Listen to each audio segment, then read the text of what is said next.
নমস্কার বন্ধুরা, কেমন আছেন সবাই? আশা করছি ননী সোনার কৃপায় সবাই খুব ভালো আছেন। আর আমিও খুব ভালো আছি। আর আপনাদের ননী সোনাও খুব ভালো আছে। তো বন্ধুরা, ননী অর্পিতা ব্লগ চ্যানেলে আপনাদের সবাইকে অনেক স্বাগত আর অনেক ভালোবাসা জানিয়ে নতুন একটা ভিডিও স্টার্ট করছি। তো বন্ধুরা, আমরা যারা কৃষ্ণ ভক্ত প্রায় তারা সবাই শ্রীকৃষ্ণের বাল্যরূপ অর্থাৎ লাড্ডু গোপাল বা নাড়ু গোপালের পুজো করি। আর আমাদের অনেকেরই বাড়িতে লাড্ডু গোপালও আছে, যাকে আমরা প্রাণের থেকেও বেশি ভালোবাসি। আর সেই প্রভুকে নিয়মবিধি মেনে আমরা পুজো করি। তবে আস্তে আস্তে সেই নিয়মবিধিগুলো কেমন জানি আলগা হতে শুরু করে। তবে আপনাদের ঘরে যদি লাড্ডু গোপাল থাকে, তবে পুজোর সাথে সাথে আপনাদের জীবনেও কিছু পরিবর্তন আনতে হবে বন্ধুরা। তাই আজকে আমি বলবো যে কিভাবে গোপালের নিত্যদিনের পুজো আমরা করব। তবে সবার আগেই বলি বন্ধুরা, যে যারা কৃষ্ণ ভক্ত, যারা লাড্ডু গোপালের পুজো করেন, তারা সকলেই খুবই ভাগ্যবান। একটি ছোট্ট শিশুকে যখন আমরা বকে দিই, তখন যেমন সে গাল ফুলিয়ে থাকে, আবার যখন তাকে আদর করে কাছে ডেকে নিই, সে যেমন সব কিছু ভুলে আমাদের কাছে ছুটতে চলে আসে, ঠিক তেমনই যত বড়ই পাপী নিষ্ঠুর ব্যক্তি হোক না কেন, যখন সে শ্রীকৃষ্ণের শরণাপন্ন হয়, তখন আমাদের প্রভু শ্রীকৃষ্ণ তাকে সব কিছু ভুলে কাছে ডেকে নেন। কারণ সে তো করুণার সাগর, দয়াময়। আমরা ঈশ্বরকে শ্রদ্ধা ভক্তির সাথে রোজ পুজো করি। কিন্তু বন্ধুরা, রোজকার জীবনে আমাদের অনেক দায়িত্ব, কর্তব্য, কর্ম করতে হয়। তাই আপনি যদি কখনো কোনো কারণে গোপালের সেবা দিতে ভুলেও যান, তবুও গোপাল কিন্তু আপনাকে ভুলবে না। কারণ ওই যে বললাম, প্রভু আমাদের করুণার সাগর, সে যে ভালোবাসার কাঙাল গো। সে কোনো আড়ম্বর চায় না, সে কোনো বিলাসিতাপূর্ণ পুজো চায় না। গোপাল চায় আমাদের ভালোবাসা, শ্রদ্ধা, মনের ভক্তি আর মনের ইচ্ছে। তাই মনে মনে গোপালকে একবার নিজের ভাবুন, দেখবেন কখন সে আপনার আর আপনার পরিবারের একজন হয়ে উঠবে, আপনি নিজেও বুঝতে পারবেন না। সর্বপ্রথমে মনে রাখতে হবে যে যে সমস্ত ঘরে যেদিন থেকে গোপালের আগমন ঘটে, সেদিন থেকে সেই ঘর গোপালের হয়ে যায়। তাই প্রথম দিন থেকেই আপনারা মন স্থির করে নিন যে এটা আজকের থেকে গোপালের ঘর। দ্বিতীয় কথা, গোপালকে বাড়ির একজন ছোট্ট সদস্য মনে করুন এবং একটা সম্পর্ক তৈরি করুন তার সাথে। যেমন সন্তান, দাদা, ভাই, বন্ধু বা প্রভু হিসাবে তার পুজো করুন। তারপর তাকে যে সম্পর্কেই আবদ্ধ করেছেন না কেন, সেই সম্পর্ককে মন থেকে পালন করুন। তারপর তার একটা সুন্দর নামকরণ করুন। আমরা যেমন বাড়িতে যে কোনো সদস্যের আবশ্যিক বিষয়গুলোকে পূরণ করে থাকি বন্ধুরা, তেমন গোপালেরও করুন। কোনো রকম আড়ম্বরের প্রয়োজন নেই। আপনাদের ঠিক যতটুকু আছে, ঠিক ততটুকু দিয়েই করুন। গোপালের জন্য একটা আসনের ব্যবস্থা করুন। আর একটা কথা বন্ধুরা, গোপালের বাড়িতে গোপাল যখনই প্রবেশ করে, সাথে সাথেই কিন্তু গোপালের প্রাণের সঞ্চার হয়ে যায়। তাই আলাদা করে গোপালের প্রাণ প্রতিষ্ঠা করতে হয় না। গোপালকে রোজ স্নান করান, ফুল, তুলসী, চন্দন, জল দিয়ে। এর মধ্যে কোনো একটা যদি বাদও যায়, তাতে কোনো কিছু অসুবিধা নেই বন্ধুরা। যদি আপনারা পারেন তো বিশেষ দিনগুলোতে পঞ্চামৃত স্নানেরও ব্যবস্থা করতে পারেন। তারপর সিজন অনুযায়ী সেই মতো জল দিয়ে স্নান করাবেন বন্ধুরা। যেমন শীতকালে হালকা গরম জল, আর গরমকালে সাধারণ ঠান্ডা জল। যেমনটা আমরা ছোট্ট বাচ্চাদেরকে করাই, ঠিক তেমনটা। গরমকালে সুতির বস্ত্র আর শীতকালে উলের জামা বা গরম বস্ত্র পরালেই হবে। এইভাবেই আমরা লাড্ডু গোপালের সেবা করব বন্ধুরা। যখনই আপনারা গোপালের কাছে যাবেন, তাকে ভালোবেসে তার সাথে কথা বলবেন, গল্প করবেন। আমরা যেমন ছোট্ট বাচ্চাকে ভালোবেসে খাবার দিই, ঠিক তেমনই ভালোবেসে আপনাদের সাধ্য অনুযায়ী গোপালকেও ভোগ দেবেন। তারপর আপনারা সেই খাবারটাকে গ্রহণ করবেন প্রসাদ হিসাবে। যদি বন্ধুরা আপনারা অসুস্থ না হয়ে থাকেন, তাহলে এইভাবেই সেবা করবেন।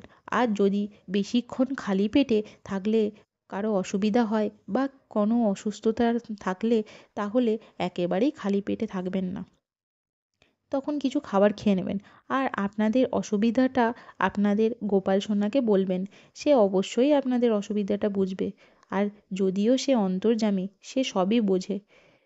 তাই এই নিয়ে একদমই কষ্ট পাবেন না বন্ধুরা।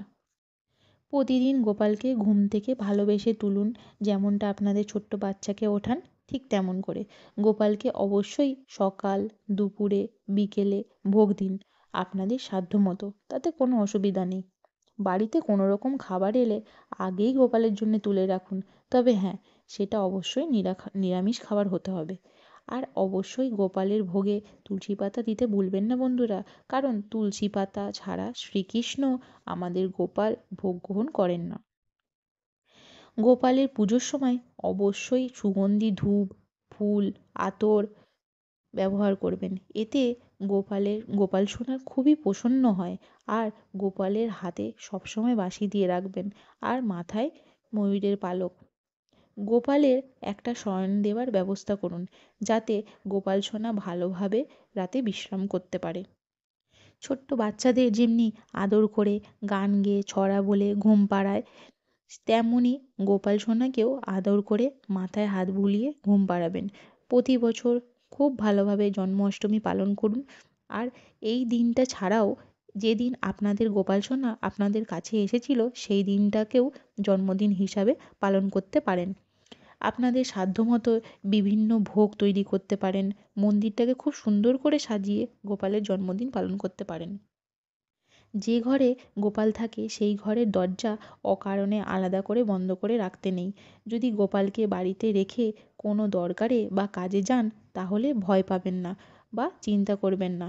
একটি পাত্রে আলাদা করে শুকনো কিছু খাবার রেখে গোপাল সোনাকে বলে যাবেন যে, গোপাল সোনা, তোমার খিদে পেলে খেয়ে নিও। আমরা একটা ছোট্ট বাচ্চাকে যেমন আদর করে ভালোবেসে রাখি, তেমনটাই গোপাল সোনাকেও আদর করে ভালোবেসে শ্রদ্ধার সাথে মন থেকে গোপালের সেবা করব। প্রথম এইগুলো কঠিন বিধি মনে হলেও আস্তে আস্তে এইগুলো সুন্দর অভ্যেসে পরিণত হবে বন্ধুরা।